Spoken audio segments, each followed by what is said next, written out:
Hey everyone, in this video we are going to be solving the mean, which is the same thing as the average, of a list of numbers. So if you've been given this list of numbers and you've been asked to solve the mean, and like I said, that's the same thing as the average, what you're going to need to know is that the symbol for average is x with a little line across it. That's called x bar, and it's going to equal the sum of all numbers divided by how many numbers? How many numbers? And what we end up with is something that looks like this.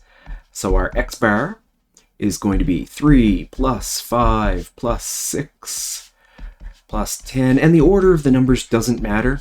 Unlike median, where you have to sort all the numbers first, when you're solving the mean, you can just chuck them all out there because we're just adding them all up. That order does not matter.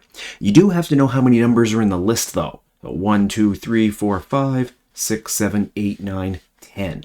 There are 10 numbers, and what we end up with, I'm just going to put it up here to make sure that we can see it, is that we get our x bar equals this big, huge sum, which is going to equal 70, and we divide it by 10, and that gives us our final answer of 7. That's our average number, 7. I'm going to put up another example here, and you're going to be able to see what happens if it doesn't work out to be such a nice, tidy little number like 7.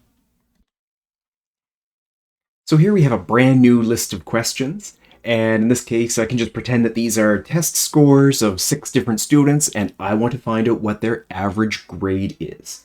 Oh, just like before, we're going to set this up so that x bar is the sum of our 6 numbers. 75 plus 84 plus 88. This is probably the longest part of doing an average, is that you do have to add up all the numbers. The median, you have that extra step of sorting, but the average, you have this extra step of adding them all together. And we can see that there are 6 numbers here, so we're going to divide it by 6. Our x bar is going to equal 539 divided by 6, which unfortunately is not going to be a nice number. It's going to end up being 89.83 repeating. But averages you're allowed to round, so in this case we could say we wanted to round it to 1 decimal place, and we could say x bar equals 89.8, and we could be happy that that is our average. So this is the mean, which is one of the 3 methods of measuring central tendency. The others being median and mode, if you want to check out those videos. I hope that this was helpful for you, and good luck solving all of those averages. Thanks for watching.